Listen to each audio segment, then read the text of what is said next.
And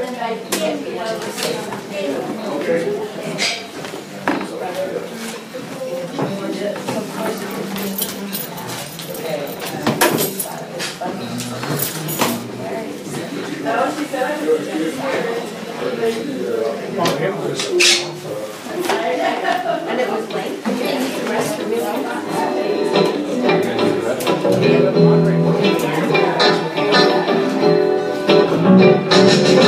I'm responsible for what I see.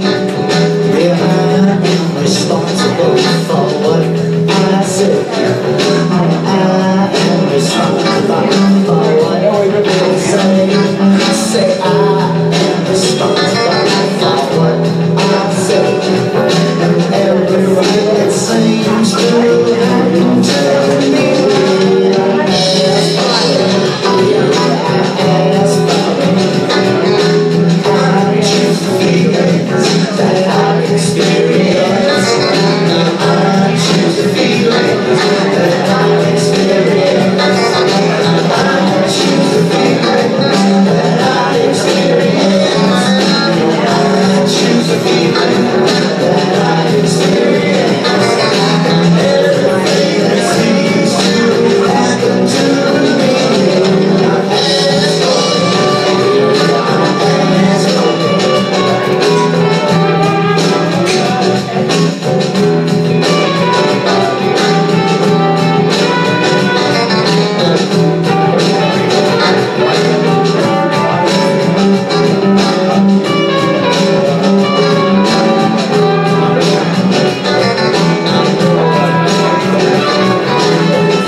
Everything that seems to happen to us,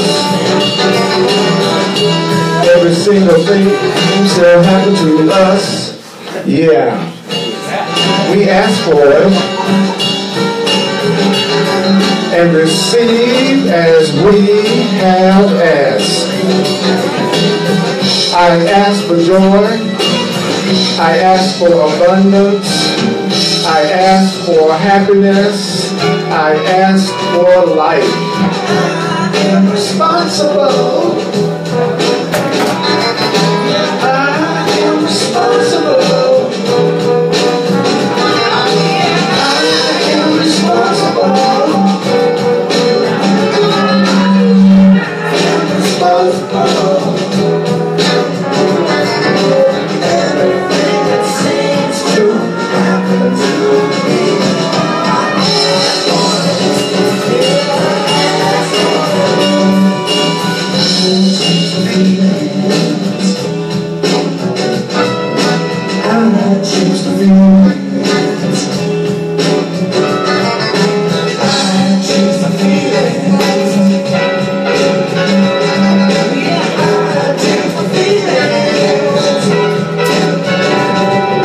Everything that seems to happen to me, everything that seems to happen to me, everything that seems to happen to me, I ask for it. I ask for it. I ask for responsible. Could you acknowledge yourself for showing up today? I'm so grateful to see you. Welcome to A Course in Miracles. Trying to get the sound right. Welcome to A Course in Miracles.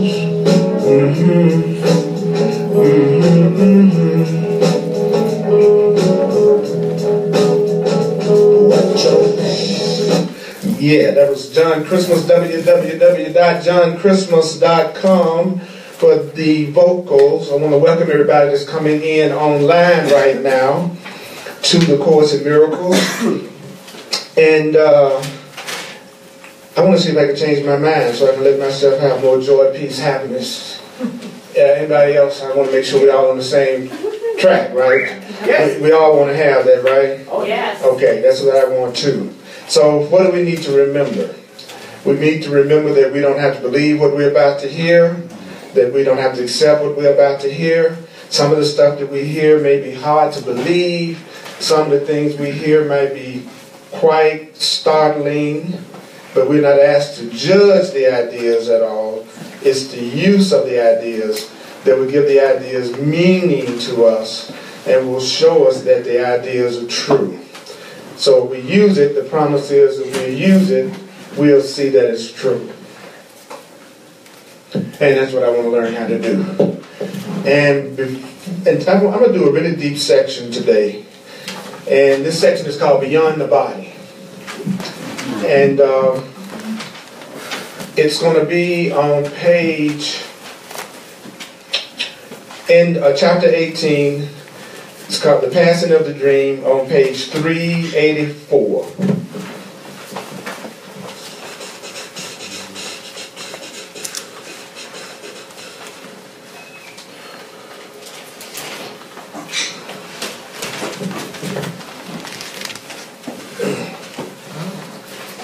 So are we willing to go, I'm willing to hear something that I don't necessarily think, that I don't necessarily believe.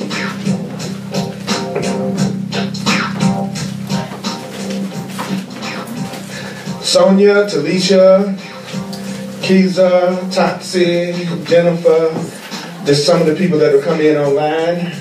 I want to thank you for tuning in to the Course in Miracles. We'll go through the paragraph, and when I first went through this section in the Course in Miracles, it was kind of mind blowing. But that's what really attracted me to the Course in Miracles in the first place, is that it was mind blowing. Like the very first sentence. The very first sentence in this section says, "There is nothing outside you."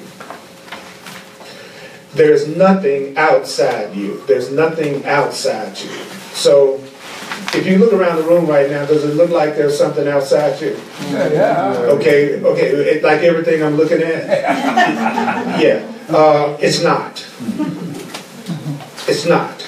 That's what you must ultimately learn. So, it's what we must ultimately learn, but it's not necessarily what we already have learned. So you're going to ultimately realize that there's nothing that you're seeing that's outside of your own mind. That there's nothing that you're seeing that's outside of your own thought, and nothing you're seeing that's outside of your own perception.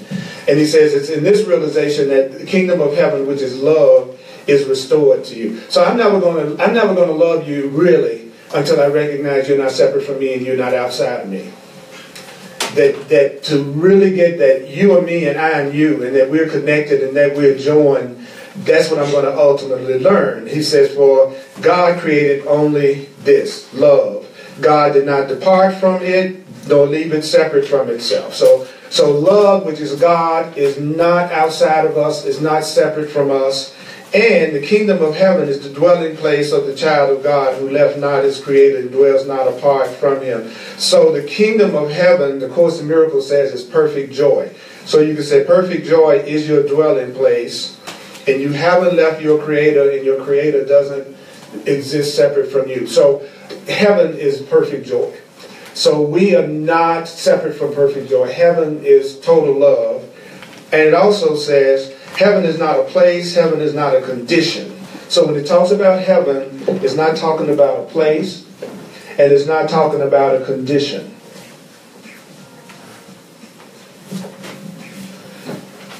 It's merely an awareness of perfect oneness, and the knowledge that there's nothing else but perfect oneness, nothing outside of perfect oneness, and nothing else within but perfect oneness. So you're not outside of me. That's what I'm going to ultimately learn. I'm going to learn that love only created this, and that we're not separate from love. And when you say I'm in heaven, you're talking about a condition of perfect joy, and you're talking about a condition of perfect oneness. So then it asks a really interesting question. It says, what could God give but knowledge of God? So what could love give but knowledge of love? The Course in Miracles is saying we don't know the difference between love and fear. That we actually don't know the difference between love and fear. So it's saying love is going to make us aware of it. We don't have to go out and get it. If we're open to it, it'll make us aware of it. God will make us aware of God. So it says, what else is there to give but God? What is there else to give but love? There's only love, and then the rest of it are my fantasies. The only thing that I can really give you that's real is love, and everything else is my fantasy. All I can really give you is love, and everything else is of my ego. And it says the belief that you can give and get something else, which is something outside of yourself, has cost you the awareness of heaven, which is the awareness of your identity. Why is it that I don't know my identity? Because I believe I can give something outside of myself, and I believe I can get something outside of myself. When I think that I can get something from you, who's outside of myself, I lose the awareness of my identity. My identity is you. My identity is there's just one of us here. There's just one self. So the minute I start treating you like you're somebody other than me, then I've lost sight of the fact that I am you, you are me, we are just one, and there's just one identity. So if I try to get something from you, then I think there has to be a you to get something from. So as soon as I go up and to get something from you, then I have lost sight of who you really are. I'm no longer recognizing that I'm looking at myself in another form. And so now I'm getting ready to manipulate myself. I'm trying to get something from myself. So I've lost sight of who I am. So what we really have is a world divided up into a bunch of parts of ourselves who've forgotten that we are one self trying to get something from each other. So I want an easy life. Now the Course is saying the reason that it's trying to give us these new ways of looking at things is that once we are looking at things correctly, there is no block to God or the Creator or love coming into our experience and it manifesting itself as all the love and all the joy and all the happiness that we've ever wanted in our heart. Just like I've said a lot about unkinking the hose, like the water wants to come through the hose is kinked. The water can't get through. The minute you unkink the hose, then the water comes through. When you learn truth teachings and you study stuff like the Course in Miracles and other truth teachings, that's what you're doing. You're unkinking the hose. And when you unkink the hose, the water or the flow of joy in your life, Spirit will just start to manifest miracles for you in your life because you've gotten rid of the blocks to the miracles manifesting. Does that make sense to everybody? And the miracles are what we're asking for. It's possible to have things happen to you that's beyond what you can believe or you even think is possible. So if a smart being is saying, I want to unkink my hose so that the water of life and love and happiness that I've been wanting all the time can just come to me and through me, as opposed to me trying to figure out again how I'm going to do it on my own. How I'm going to figure it out. So I got attracted to this stuff, partially because I really wanted to be enlightened, and partially because I was lazy. Because I like the idea of some things being done for me, rather than me having to figure out how to do everything on my own all the time. So when these books said, well, everything is going to come through you, it's going to come from your consciousness, you just need to get another way of looking at it so you'll stop blocking your good. Then I go, well, what way of looking at it is that? And it says, well, the way I'm telling you to think in this text. So if you start looking at things the way I'm telling you to look at it, you'll remove the blocks to your abundance, to your happiness, to your right relationships, to everything that would give you joy and everything that would give you happiness. There's only one thing that's blocking it, though, and the thing that's blocking it is the thoughts that you've made up, that you identify with, that you think are you. You've made up a lot of beliefs about yourself, and you have a lot of ideas, and these ideas are what you call you. And so that's what's blocking you. What's blocking you is who you think you are. What's blocking you is what you think you are and who you think you are. See, so there's who I think, there's my glasses are who I think I am. There's me, and then there's who I think I am. And then I'm looking at the world through the lenses of who I think I am. So even though I can see you, if I put my hands over my eyes, I don't see you anymore. But it doesn't mean I've lost the ability to see. It just means I'm blocking my ability to see. So we're just blocking ourselves, which is not the same as we're limited or we don't have the blessings that are waiting for us. So this section is really getting down deep about how to get past that and what's causing that. So then it goes on to say, the belief that you can give and get something else, something outside of yourself, has caused you the awareness of heaven and of your identity, but you have done a stranger thing than you realize yet. What else? Well, you have displaced your guilt to your body from your mind. What? You've taken the guilt and you have projected guilt onto your body from your mind. What does that mean? Well, the first thing you need to realize is that your body cannot be guilty. The reason why your body cannot be guilty, and there's never any reason to attack your body and never any reason to blame your body for anything, is because your body never makes any decisions about what you do. So that's what it's saying right here. The body cannot be guilty because the body can do nothing of itself. So there's nothing your body has ever done that you didn't tell it to.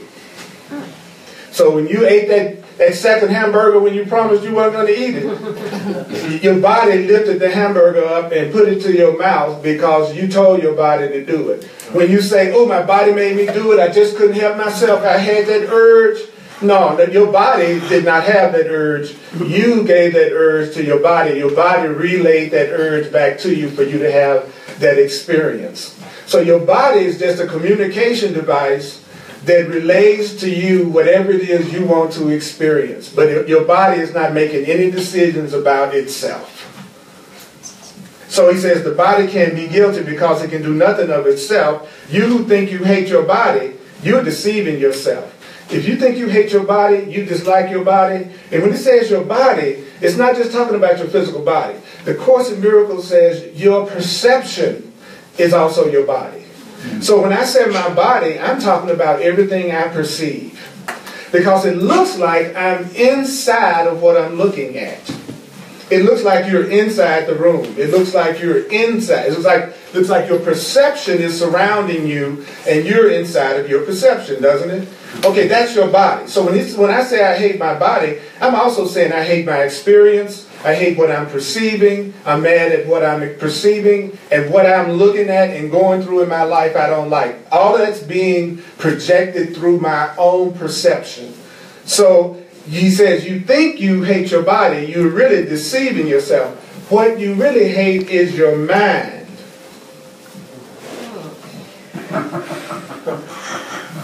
You don't hate your body, you hate the way you think. He says you all don't hate your body, you hate your mind. You hate the thoughts you're having. You hate the feelings you're having. You hate the concepts you have. You hate the way you think. You don't hate your body, you hate your mind. And then it says after that, why do you hate your mind? Because guilt has entered into your mind, and that's why you hate your mind. Because guilt has entered into your mind, and your mind is trying to remain separate from your brothers, which it cannot do. So I'm trying to believe my mind is separate from your mind, which it really isn't. And the reason why I hate my mind is because I have these guilty, fearful, angry, separate thoughts in my mind. So I don't hate my mind. I don't hate my body. I don't hate you. I don't really even hate the events in my life. I'm hating the way I think about it. I'm hating the way I think about it. I'm hating the way I'm looking at it. I'm hating the meaning that I'm giving to it. So they're just events that are happening to us. And then we're looking at those events through the filter of our mind. So therefore, I'm not really hating anybody. I'm hating my own thoughts. I'm upset with my own thoughts. My thoughts are images that I've made. That's why it looks like we have one problem after another problem after another problem, or something that disturbs us after something else that disturbs us after something else that disturbs us. You know why? Because I make up a new situation in my mind that I wish was different so I would be happy. And then I come up with another situation in my mind that I wish were different so I could be happy. Then I come up with another situation in my mind that I wish were different so I can be happy. Then I come up with another situation or circumstance in my mind that I wish were different so I can be happy. I'm creating the problems that I'm so mad at everybody about me having. I'm doing collective breath. Hello, Pamela. Hello, Mary. Thanks for coming online. Thanks to Demola. Thanks for coming to the Course in Miracles Live. Any questions or comments about the first two paragraphs of the Course in Miracles? I'll say this to you again. The Course in Miracles is challenging. If you really do the Course in Miracles, you're going to have miracles. But you won't have the miracles if you don't learn how to think the way the Course in Miracles is telling you to think, because if you don't learn how to think in a new way, then your thoughts present the blocks to having what you want. So the only way for me to be happy is I have to make my mind this now. Like the way that it's telling me to think, that has to become the way I'm looking at things. But I cannot do that if I don't know what it's saying. Yeah. So I'm reading this profound book. Actually, you're the one that You ready to talk about another book? Well, and it's related to that. Cool. Go ahead. Because like when you were reading these paragraphs, what came up for me is that like the core block, at least the way that I interpret it, is stuck energy or this pain I'm trying to avoid, and so I need to allow that energy. Well, I mean, what you're saying is true, but that wasn't what I said. What I was saying was that you hate your body because of what you're telling yourself in your mind. And what you're telling yourself in your mind is that there's something about your mind and yourself that's guilty. And believing that I'm guilty at some level is what's creating the block that's keeping the miracle from functioning in my experience. I know what you're saying, but that's looking at it from the Untitled Soul perspective, which is good. But what I'm trying to do in here is get clear about what the way the Course in Miracles is presenting that. Okay. You see what I'm saying? Yeah. Yeah. Because what happens is that many times people don't understand what the Course in Miracles is saying. So I want to talk about what the Course in Miracles is saying, and you're still correct. Absolutely. Absolutely. The belief that you can give something outside of yourself, that's what caused me the awareness of heaven and the awareness of happiness. Make an unconditional commitment to your happiness. Make an unconditional commitment to your happiness. Make an unconditional commitment to your happiness. Can you be happy all the time? Is it possible to be happy all the time? Yes. It is totally possible to be happy all the time. Is it possible for you to control everything and everybody around you so that you can be happy? No. I'll say it again. Is it possible for you to be happy all the time? It's totally possible for you to be happy every minute of the day, all day. Is it possible for you to have happiness because you're able to control everybody around them and make them act out everything you prefer the way that you want it in order for you to be happy all day? No. How is it that we tend to try to be happy? By trying to manipulate everything and everybody outside of ourselves in some kind of way so that we will feel happy. So that's what I'm saying that over and over and over and over again because I want to focus on what works for a change. And so I used to use my mind to try to come up with everything and everybody outside of my mind that needed to change. I used to use my mind to come up with the ways that everybody else needed to change. So I would use my mind to come up with how I could get everybody else around me to make me happy.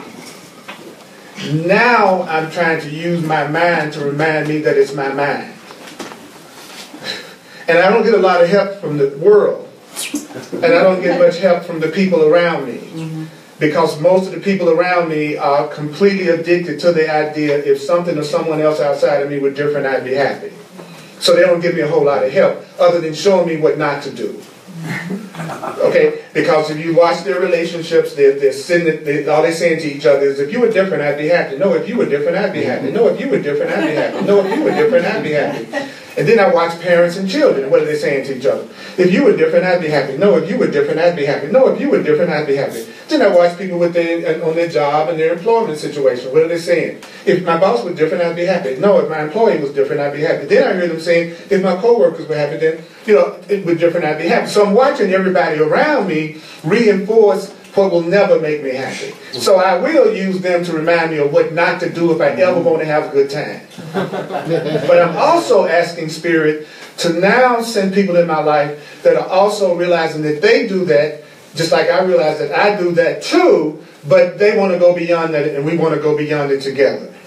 That's the difference now. I don't really want to be in relationships that are reinforcing what caused my pain. And so people who are convinced that other people are the problem, they tend to not be even open to another way of looking at it, especially when they're upset. Because I find when people get upset is when they are most likely to be tempted to throw the truth right out of the window. So I believe this stuff until I get upset. And then as soon as I get upset, I don't want to hear it. Right? Am I saying something strange? Okay. As soon as you get upset, you don't want anybody to say this to you. And you know why you don't want anybody to say it to you? Because you haven't had a chance to vent yet. See, if you could go ahead and vent for a while and just admit that you're making yourself real angry and you're really upset, or maybe even that you're blaming right now, but just get it out, perceive it, tell the truth about it, then you'll be ready for someone to say, actually, it's nothing outside of yourself that's upsetting you, you're the one that's upsetting yourself. Or you'll be blessed enough to be around somebody that's thinking it and not saying it to you. That's what I do with most people. I just think the truth around them and don't say anything. Because our minds are joined. And since our minds are joined, it's not necessary for me to talk to you. And I find that I accept the truth faster if I don't talk to anybody. I find that I remember it faster if I don't talk to people unless they're sharing their idea. But if I tell you, if I'm trying to learn I'm innocent and I tell you that you're innocent but you believe you're guilty, you're going to argue with me and resist me telling you that you're innocent. Where if I had not said anything to you, I could just realize that you're innocent and I'm innocent and move on. Follow what I'm saying? So when you tell people the truth and it's opposite to what they believe and they want to believe, they defend their viewpoint. Where if you had never said anything, they wouldn't be defending and you could just believe it and move on. So I find now at this stage of my spiritual growth, I move faster in silence than anything that I say to people verbally. Because the way I think is too way out now. After 35 years, the way I think is just too far out. So I really slow myself down when I try to talk to people about what I really believe. Unless I'm talking to somebody who also believes it too, which I'll know by the way they're acting and what they're saying. Other than that, I just act like I'm everybody else. Then they just like me. We can say we like watching the latest Game of Thrones or something. You know what I'm saying? Then then we talk about it and we have a really good time. Cool. Because we joined in peace, fine. So as you become more aware, you'll start to be able to judge who to talk to and who just to practice the truth silently with. So if the guilt is in my own mind, like he's saying that you hate your mind because guilt has entered into it and it wants to remain separate from your brothers, which it can't do. Minds are joined, bodies are not. Our minds are joined, our bodies aren't. We got it just the opposite. I'm trying to join bodies with you and our minds are totally separate. As a matter of fact, joining minds is through communicating. And sometimes people try to join bodies to keep from communicating. You've probably experienced that before. You've been in a relationship and you want to have a conversation, so let's make love. Right? Let's join bodies to actually keep us from communicating and joining. Bodies are not joined. Is that obvious? Just look around you. Our bodies aren't joined. Even if you were in a physical joining, you weren't really joined. You're also aware of that too, right? That you never actually physically joined, or you couldn't physically separate. So we're never physically joined. Even if a person was having sex, they're not physically joined. Because at no point are they truly connected. So it's really symbolic of joining. It's symbolic of the desire to join. Sex is a symbol of joining. Sex is a reminder that we are joined and that we can't. But it has nothing to actually do with actual joining. Okay? So it says here, bodies are not. So only by assigning to the mind the properties of the body, the separation seems to be possible. What does that mean? I think our bodies are separate. So now I think we each have separate minds too. I think minds are just as separate as bodies are. Actually, that's not true either. What's separate is our images and ideas and concepts we have of ourselves. In other words, our egos are separate. But our minds aren't separate. So, he says, it is the mind that seems, he said, it's the mind that seems to be fragmented and private and alone. It looks like you have your own private thoughts. Then it says, the mind's guilt, which keeps the mind separate, is projected to the body, which suffers and dies. because the body is attacked to hold the separation in the mind and let the mind not know its own identity. What the hell did that just say? It says that I have guilt in my mind that makes me think I'm separate from everybody. Notice when you feel guilty is when you want to separate. The more guilty you feel, the more you're tempted to attack. How can you tell when a person is feeling guilty about something? They come home, raise hell, and attack and argue with you. If they walk in the house and they're arguing with you, they are feeling guilty about something. So they're trying to project separation. So I always want to ask the person that comes in raising hell and projecting, what are you feeling so guilty about? Could you tell me what it is you think you've done? Because you think you've done something. That's why you're being so angry. You feel guilty. Well, which is deep.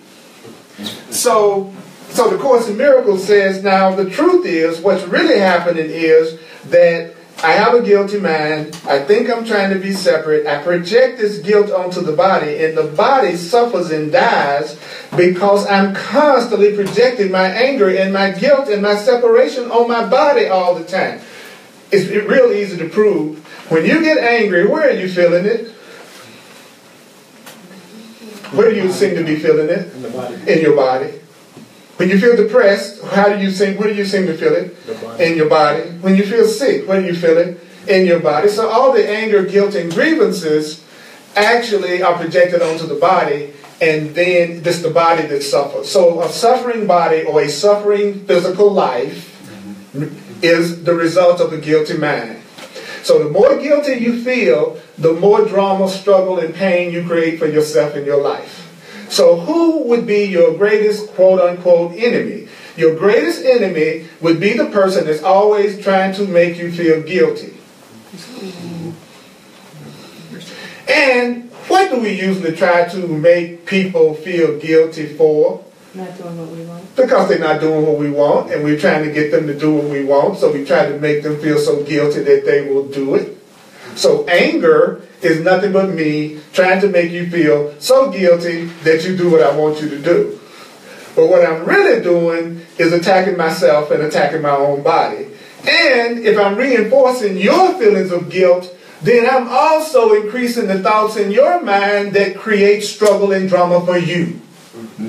So if you're in a relationship, you're either healing each other and helping to free each other from guilt, or you're increasing each other's guilt and taking each other deeper into pain and suffering. That's the only thing that's happening in any relationship. You're either freeing each other or you're limiting each other. Course in Miracles is so gentle and hardcore. It's hardcore.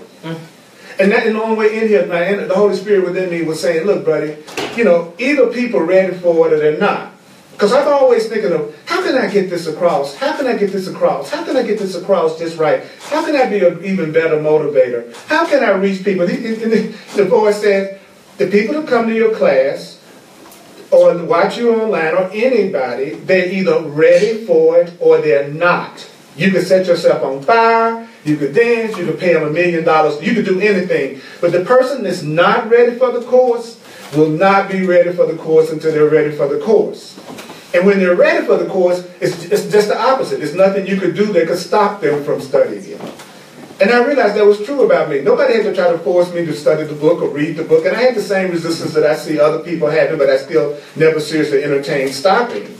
And I didn't use the terminology as an excuse to stop, or how hard it was to read as an excuse to stop. I had those resistances that I see all new students of the course have, but there was something in me that said, no, I've had enough, I've reached my limit, if there's another way, I'm ready to hear it. And so I had to give myself a break because I was breaking my own rule, because I was trying to give a gift called me teaching the class, but being concerned about the outcome, which is what I just said a couple of weeks ago you don't do. I was wanting to give you all a gift and then make sure that you used it. And so I was doing the very thing I was saying that you shouldn't do, which is what any teacher is doing. It's teaching what they need to learn. So it's not going to be any fun for me if I'm caught up on what you do with it. Right? Then it's not really a gift. But see, this is the trick. I've learned that you are me. So there's a part of me that wants me to get it so bad that I'm tempted to do that. Because your getting it is me getting it. But then the Spirit said, well, why don't you just give it to the people who want it? I said, okay, who are they? The people that show up. Gosh, wonder who they are. I wonder who they are. It's you, right?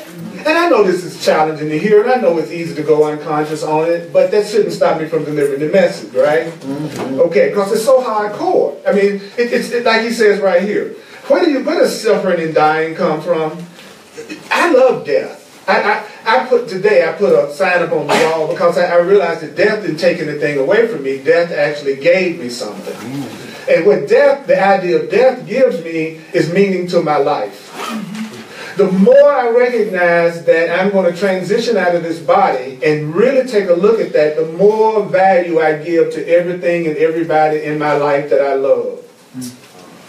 If I think there's any kind of inequality between me and anybody else, I notice whether you're rich, whether you're poor, whether you're black, whether you're white, no matter what, your physical circumstances, we all going to make the transition called death out of the body. If I was to say to you that you have 24 hours to live, and you really heard that, I bet you 99% of everything you're concerned about, you would not be concerned about. Whatever the grievance you're holding wouldn't mean so much to you. That bill that you're worrying about wouldn't mean so much to you. Whether or not that person you've been trying to get, all of a sudden, 24 hours, I bet you anything, so many of the things that we make ourselves unhappy about wouldn't matter to us. So death really makes a great advisor. So what I did is I put up on the wall, on the piece, it said, Earl, remember in 10 years, you will be 76. That looked like I'd be 76 years old in 10 years. Almost 80. Do I look like somebody that's headed toward 80? No. But I know I am. You know what I'm saying? It's like, oh, then when I hear people 40 years younger than me say, it's just a digit, just hang around. That's all I want to say. You know, younger people always go, oh, it's just a digit. It's like, yeah, that's because you're 35. So I hear what you're saying, because I had taken the idea that I am eternal and immortal, which is the truth about my spiritual identity, and I had transposed that over to my physical identity. And so therefore I was allowing myself to be preoccupied with tons of meaningless things that don't really matter and don't mean anything that I was worrying about. You know what I mean? That's why I don't have time for a lot of processing. I tell people who want to be in any kind of relationship with me, I'm sorry, I'm not going to process. I don't have time. I don't have 10 years to get you to let me be. I don't have the time like I did when I was 20, where you could just go endlessly, back and forth. If you were different, I'd be happy. If you were different, I'd be happy to go talk about it. If you were different, I'd be happy to go talk about it. If you were different, I'd be happy. And in 20s, 30s, fine. But now I ain't got no time for that now. You know, no. Don't have time for that. Don't have time for that. So I'm going to be on to another adventure before too long. You see what I'm saying?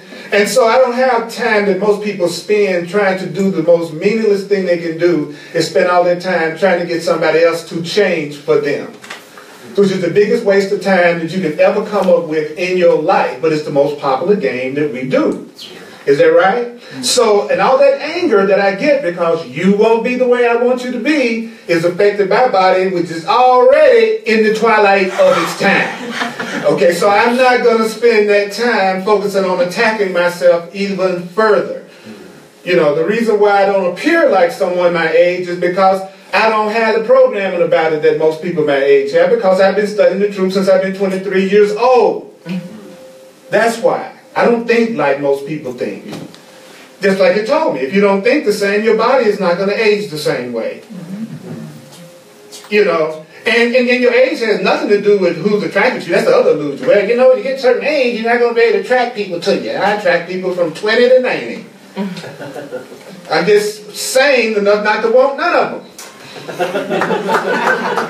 For any purpose other ultimately than the awakening up to who we really are. Yeah. I know the real reason to enter into relationships now. Not to change each other constantly, which you can't do, but to remind me that I'm innocent, to remind me that I'm spirit, to remind you that you're innocent, to remind you that you're spirit, to remind you deserve to be happy, I deserve to be happy. We're entitled to miracles, we're sustained by the love of God, that happiness is love, not the kind of crap we put on each other. I'm not a body. You see, I want to be with somebody who's going to keep me awake, and I'm going to help keep them awake, rather than the petty distractions about focusing my attention on stuff that I can't take with me when I go anyway. You know what I mean? It's deep. When you start to wake up, you realize that you waste an incredible amount of time. Like they say, what they say, youth is wasted on the young. There's a lot of truth to that statement. But that don't mean I want to go back to being in high school either. Okay, if there's a such thing as reincarnation, I will go for enlightenment to never have to go through elementary and junior high again. So that's enough to keep me motivated to study right there. Okay, and I do believe in reincarnation. I believe that I did not possibly get myself so screwed up in one lifetime. There's no way it happened in one lifetime. There ain't no way, okay? So I know there must be reincarnation, you know. So who I really am doesn't have an age. Who I really am doesn't have a body. Who I really am is not relevant. You see what I'm saying? So I don't want to use my mind to project guilt and anger on my body so that it will suffer and die. And then the people in my life that are close to me, I honor them by not wanting to do the same thing to them either. But I didn't start being that way until I started loving me more. See, if I don't love myself, I'm not going to treat you right. So it starts with self-love. You know, I'm not going to treat anybody else right if I don't love myself. So I see people who don't love themselves trying to love others, and it never works out, and they wonder why. Because you don't know how. You're blocked. You're not really that. As a matter of fact, you don't even generate love. Love is something that comes through you. It doesn't come from you. You don't generate love. Love is not something you do. Love is something you let happen through you. Specialness is what you have to work on. Specialness is what you have to work on giving. And you can give me specialness, and you are in charge about how special you make me. That's absolutely true. Love, sorry, you don't have no control over love whatsoever. See, I know there's somebody who really loves me and is letting love come through. They can't help it. They can't help but love me. You can't, love is something you can't control. Specialness you can. Specialness, you can make me special today, decide I didn't call you at the hour I said I was going to call you, and take it right back. I can be special to you, and you can see me dancing with somebody else at a party, and you take it right back. Specialness is just, it's not love. It's not love. But it's a good substitute. And it's fun while it lasts. Boy, it feels so good for a minute when you look like you're fulfilling that person's script and they're really happy with you. Doesn't that feel good? I mean, they love all over you, they kiss all over you, and they buy you gifts, and they'll even try to take you on trips and everything. When that specialness is all juicy and good, and they really think you're going to really make them happy. It's so great, isn't it?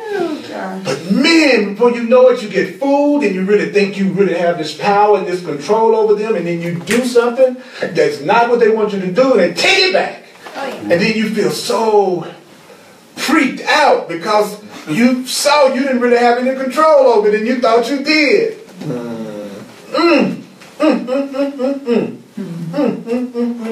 So I decided I didn't want to be in that cage anymore. I call it a cage. Most people, that's what I call a special relationship, a cage. That's what it is. It's a cage. It's full of limitations, full of conditions, and full of scripts. And so you're in this cage. But you know something? Sometimes when people are in a cage, they don't see it as a cage, they see it as security. They see it as safety. It's like if I was in a cage and you dropped me in the ocean and a shark couldn't get to me, I'd be glad I was in the cage. Because at that point it looks like the cage is protecting me. And so that's what's with us. We've forgotten that we're in a cage. And so we think the cage is now protecting us with all the limits and conditions and scripts that we put on everything around us that keeps us from having new experiences. So spiritual growth is always going beyond your cage. It's always going beyond your limits. It's always going beyond the way you already think. That's spiritual development. Wow. So when you first get out of your cage, you'll like escape out of the cage and you look back and there's still hundreds of people still in the cage. And then you feel alone because you're now out of the cage. And you're out of the cage and you don't know if it's any sharks out there. So you're tempted to want to run back inside the cage so you can feel safe again. That's me right now. Not a lot of people outside the cage with me. And then some people get upset because I don't want to be in the cage. I don't want to be in the cage anymore. But you know what? It's scary going outside the cage. Do you know that if you're in a jail and they got bars in the jail cell, you got the bars, here 2 bars, right? This is what we do. We go up to the bars and look out, and you don't see the bars. So, if you ever want to know why you do anything, if you ever want to know why you're doing anything that you're doing, like you're smoking, you want to know why did I smoke? If you're fidgety about the way your hair looks, you want to know why I do that. If you want to know why you do anything that you do, I'll tell you how to know it. Would you like to know? Yes. Stop doing it. The minute you stop doing it, you'll see why you did it. Because it'll take you right to your edge. If I think I have to have really wonderful hair in order to be loved, then if I don't comb my hair, I'll see immediately why I'm so attached to it and what it means to me. So anything you want to know why you're doing it, just stop doing it for a day. And you'll see all of your programming around it. You'll see how it's your cage. That makes you feel guilty if it doesn't happen, or angry, attack your body, get sick or broke. Okay? So I want to put out a shout to everybody that wants to go out of their cage and also who are out of their cage and they want to join with somebody else who wants to be out of the cage.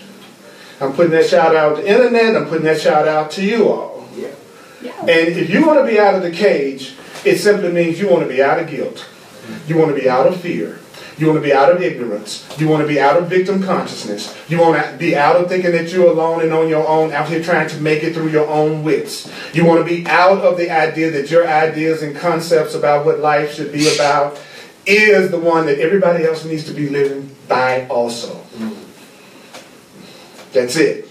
So I found if you talk responsibility a lot and you focus on the truth a lot, you don't have a whole lot of people hanging out with you. At first. At first you don't. So you have to be willing to be outside the cage, seeming like you're by yourself outside the cage, until your tribe shows up and they take you in. Because they're already out the cage. They've been out the cage long enough to have formed a group of people that's out the cage. And they're not going to come get you until you're not going to bring grief to them. So that means you must also want to be responsible, want to see yourself as innocent, and want to be loving. Because if they take you in and you're still full of the same old attitudes of everybody's got to be different in order for you to be happy, then you're going to bring drama, disturbance, and conflict into the tribe. You know you've gone out with somebody, and just because of what they said, you didn't want to go out with them anymore. What did that mean? You knew to join with them would cause you disturbance. Well, that's the way higher beings are looking at you. That's the way more conscious people than me are looking at me. They're going, oh, Earl ain't there yet. I ain't taking that dude home. Right? They didn't attack me. They didn't see me in a bad way. They just went, oh, not yet. He's not quite ready for this much love yet. So don't you ever think that just your way of expressing yourself, you're revealing yourself to people who are more conscious than you, and they're just staying there, keeping their distance. Just like when you look at people who are less conscious than you, you keep yours. So don't think you're at the top of the totem pole. That's why I keep telling people, y'all sending all these beacons out in space to let people know that Earth is here. That, for all you know, that's a big old dinner bell. You don't know who's out there. You see what I'm saying? You know, we don't know. So Spirit was saying to me, so what would be the definition of a being of a higher level of consciousness? Well, a being of a higher level of consciousness would simply be a being who what? Knew that there was nothing outside of themselves, knew that they were one with you, knew that peace was the way you do it, and love is the way you do it, and freedom is the way you do it, knew that they were creating their realities, knew that God is real, wanted you to feel innocent about yourself because they know your innocence is their innocence. So a truly conscious being never, ever, ever attacks. Ever. So for, you know, I had a person wrote me the other day, because, you know, there's so many people that are watching you. Like, I've had almost 1 million views of my videos. And so it's really interesting how people will attack you, and it happens very, very, very, very, very, very seldom. Actually, I'm shocked at how little opposition I've received. But this person was basically upset because they thought I had not responded to them. That had never dawned on them that I did. Maybe I did and they didn't realize it. But they were so freaking out. And they were talking about how they had read the Course in Miracles 7 times. And then somehow or another, me not responding to them, they weren't going to let that ruin their experience of the Course in Miracles because I'm a false teacher because I didn't respond to them immediately. And I'm in my mind, I'm going like, this is a person that thinks they're a champion of the Course and they're expert at the Course, and all they're doing is attacking me, yet they don't get that if you really was as good at the Course as you said you were, the first thing you would have done is forgiven me. That would have been the first thing. Or you would have said, okay, that's Earl's call for love if he did not. You see what I'm saying? Like, it's like, I know what a person would say who was really practicing the Course. And so if you're attacking me, then you really don't have nothing to say. You actually needed just as much or more than I do. You are never right when you're attacking, projecting, and blaming. I'm sorry. I don't care what you read. If you're attacking, projecting, and blaming, you're misperceiving. And so you're not practicing the truth if you hate yourself. You're not practicing the truth if you're mad at yourself. You're not practicing the truth if you forget that you're one, there's nothing outside of you, you're innocent. It's your innocent thoughts that create health for your body and extend your life. It's the anger, guilt, and grievances that attack the body and make the body suffer and die. And the body is just not the physical body, it's your whole perception of your reality that you're living inside of right now. So just because you got a healthy body doesn't mean you're enlightened. Because sometimes people do that. So if people have a physical, something going on physical, and they hear that, they think, oh my God, that must mean, you know, I really have a lot of guilt thoughts. Yeah, that's true, you do. But it doesn't mean just because the person doesn't have an outward physical condition that they have an innocent mind either. Because they might be going, I don't know how I'm going to pay my bills. Or I haven't had a relationship that was peaceful in 10 years. You see what I'm saying? It will be some form of projection on your experience that there's something about it that you're suffering about. And the suffering is coming from feelings of separation and guilt in the mind and not from the outer situation that you think is upsetting you. And when you realize that, and you go, I don't know how I did it, but I created it. I don't know how I did that, but I'm creating the way that I'm seeing it. I don't know why I did it. I don't even see how I did it, but I'm the one that's making me feel this way. If you start talking that way, you're going to watch your whole consciousness shift to a more peaceful, more powerful consciousness. And even better than that, you're going to start to see miracles happen in your life and watch things start to correct themselves and heal themselves in ways you could have never dreamed of. Because the universe is a good universe. Spirit wants only your perfect happiness and wants you only to know love. And now we are being so smart that we're also trying to go into agreement with that by studying the material, doing our workbook lessons, so that we can unkink our holes, so that all of that incredible, colossal tsunami of goodness can manifest in our life. Would you acknowledge yourself to hear this much Holy Spirit? Y'all awesome. You're awesome, Holy Spirit. Woo! Lord, mercy. I'm going to do a quick recap. And then we will get other opportunities to let go of our guilt. Yeah. When we leave out of here, we'll see who can give us another opportunity to go, this is a call for love. So that's what I said to myself about the person that was in attack mode. It was like, wow, I pushed their button. So therefore, they got a chance to look at something in themselves that they didn't know was there to take a look at. But usually when people are angry like that, it never dawns on them that they're the one that's doing it to themselves. And I've learned over the years, you do not engage them. You do not engage them. Because if you engage them, you perpetuate the problem. They're much more likely to go away and work on their lesson if you don't respond than if you do. Thank you for sharing with me. I appreciate that so much, Holy Spirit. Those of you online, if you'd like to make a financial expression of appreciation, you can go to my website, earlpurdy.com.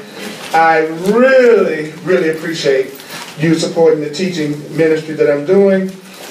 If you are open to getting this down at a level that's very personal, and what I really specialize in is working with people about how do you apply the truth to the specific situations you're going through in your life right now, because there's a way to do that so that this becomes super practical if you are open to doing that. And I do that in my clarity sessions. And for those who are open to intuitive information, I also use my knowledge of astrology and my knowledge of numerology for those who are open to it. But please, do not tell yourself that whatever the situation that you're going through that you're using to keep you unhappy, please don't tell yourself that there's not an answer or solution to that. Because you're just not that special.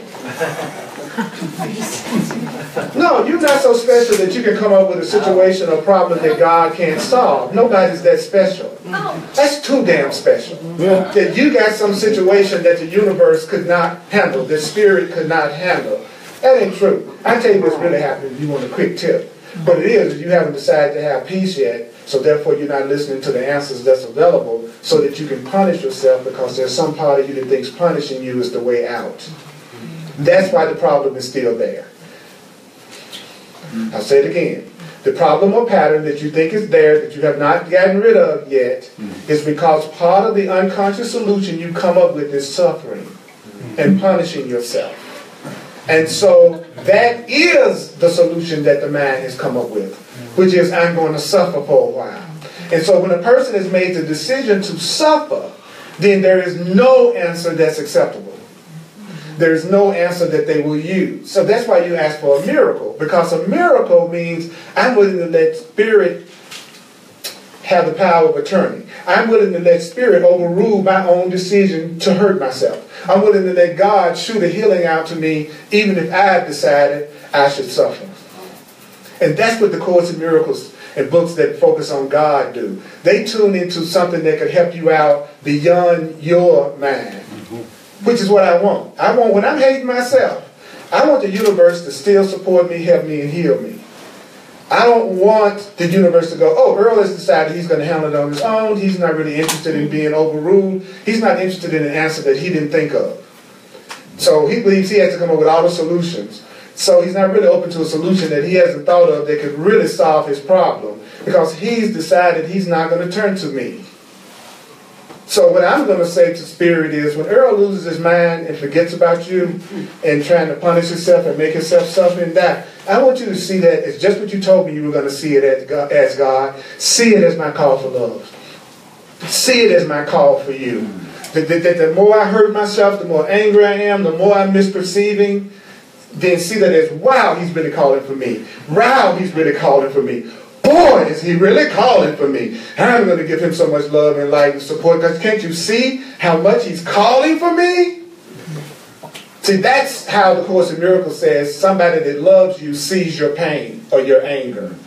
They don't see it as, I'm not going to help you out until you act just the way I want you to act, and your call for love is in just the form that it's okay with me. And that's where I used to do it. Like if a person was angry and going off, then I wouldn't want to help them. I would want to be compassionate to them, because I didn't want to be compassionate except to the person that was doing it this way. Earl, I really need your help. Earl, I really need your help. Oh, that person, I go, oh, okay. I'm willing to answer your call for help. But the person that went, you black bastard! And that person, I didn't see them as going, Earl, help me. But actually, they're saying it even more. Yeah. See, when you wake up, you realize that's the person that's in the most pain. Oh, yeah. It's the one that would yell that to me. So I am not as fooled as I used to be by the form that the call is coming in. I still am from time to time. I wouldn't be standing up here. Y'all will know when I got this, I won't be here. Okay? Because that's the way it is.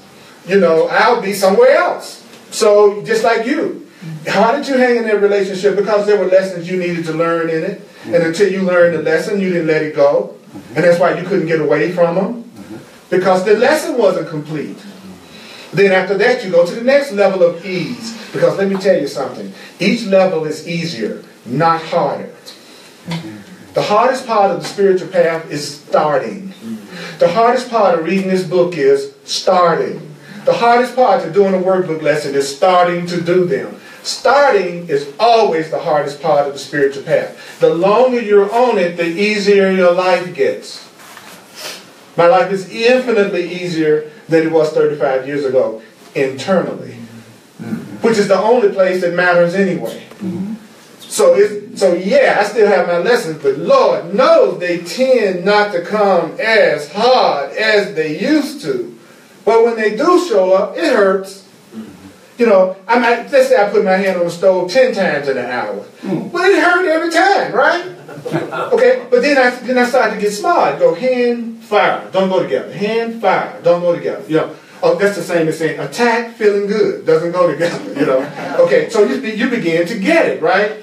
But instead of putting my hand on the fire 10 times during the hour, let's say I put my hand on the fire 1 time. Is it still going to hurt? Yeah. Yeah. So yeah, my ego doesn't come up as much as it used to, but when it does, it does. It's just as crazy, just as angry, just as freaked out as it ever was. The difference now, though, is when I watch it. As quick as I can, I watch it. I don't engage with it. I watch it. I watch it. Whoa. Whoa. Because if I engage in it, I'm going to get caught up in it. Because I'm not my ego. I am not my anger. I am not my guilt. I am not my depression. I am not my projection. I am not my blame. I am not my sickness. I am not my relationships that don't seem to work out. None of that is me. All of that is the result of thoughts, feelings, emotions, and beliefs that I have, that I projected out, that I'm identifying with. So as you begin to wake up, you step back from your ego and you stop thinking it's you. And you stop saying, I'm angry. You go, my ego is freaking out.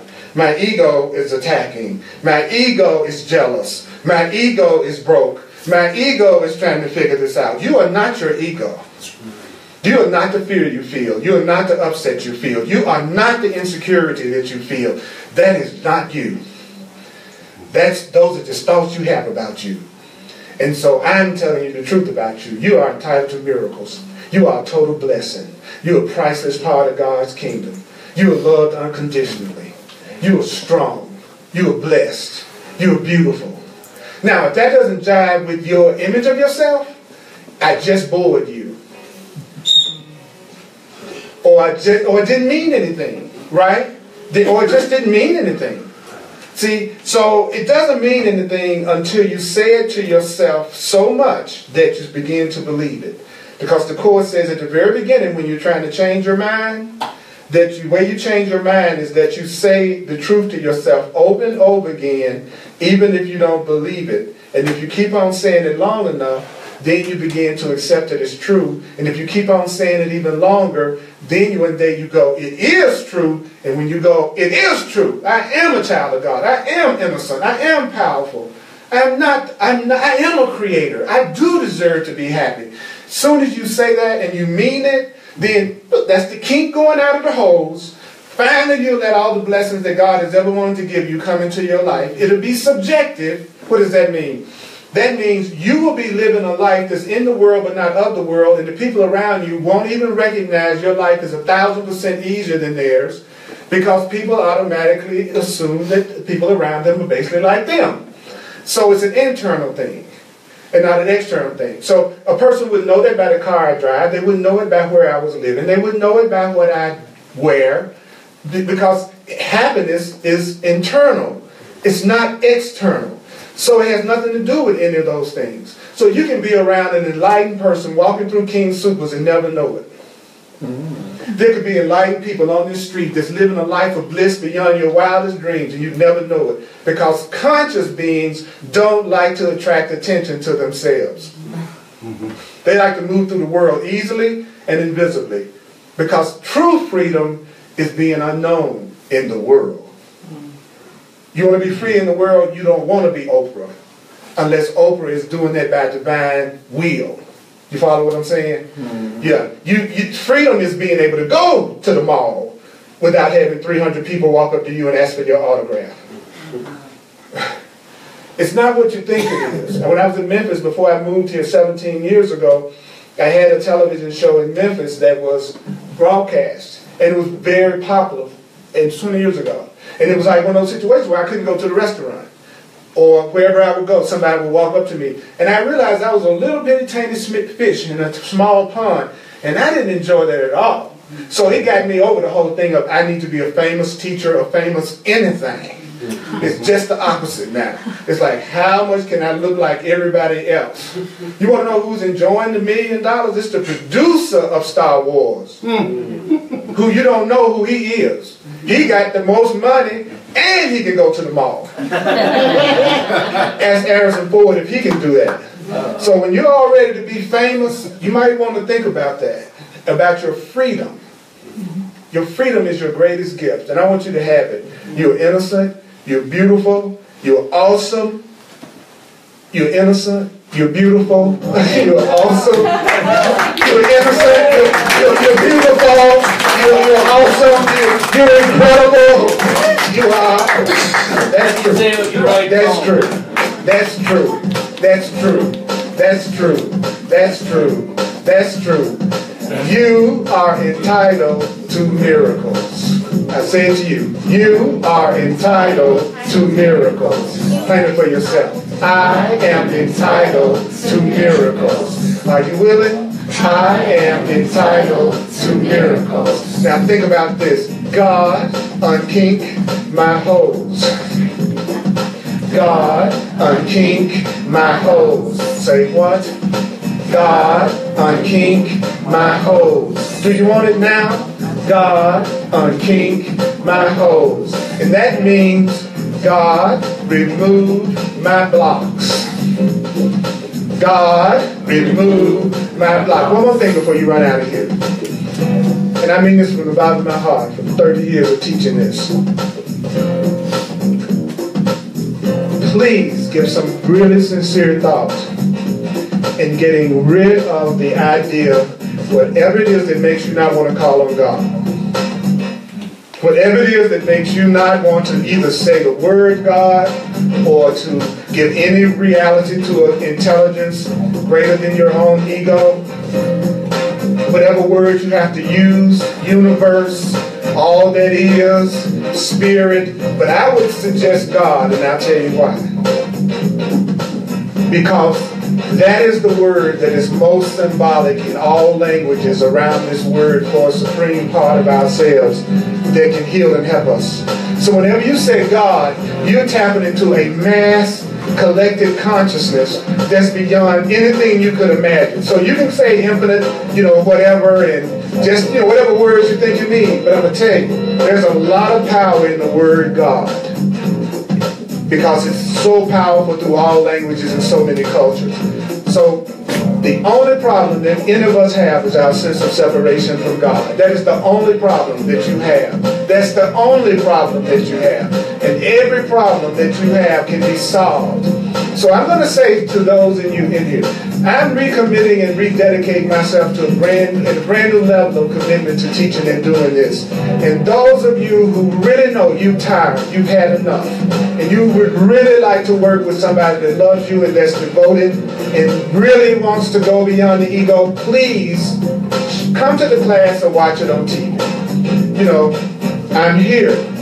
Now, if you haven't really made that decision, you're really innocent. But I want to know who has, so I can devote even more of my energy to you.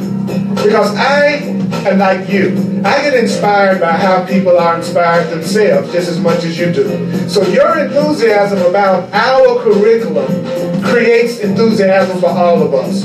So please don't continue to look for somebody else to turn you on, to excite you, to get your attention. Come into the room or wherever you're at and go, what can I give in this situation? How much joy, how much attention can I bring into the class? Not how much can Earl get me up, or Earl excite me, or Earl do anything. It's us, not me. It's we, not I. A conscious being is a we being. A conscious being is an us being. A conscious being isn't it's on me. I love you. Thanks for coming, Holy Spirit. Y'all are awesome. You all are awesome. Those of you online, thank you so much for showing up and share these videos, comment on these videos. And next Sunday, every Sunday, I love you. Have a wonderful upcoming holiday. Clothes are available. Thank you. You're a blessing in my life. And I'll be 76 in 10 years. That's a trip. But you know what? I will not be one of the people that say I wish I had them.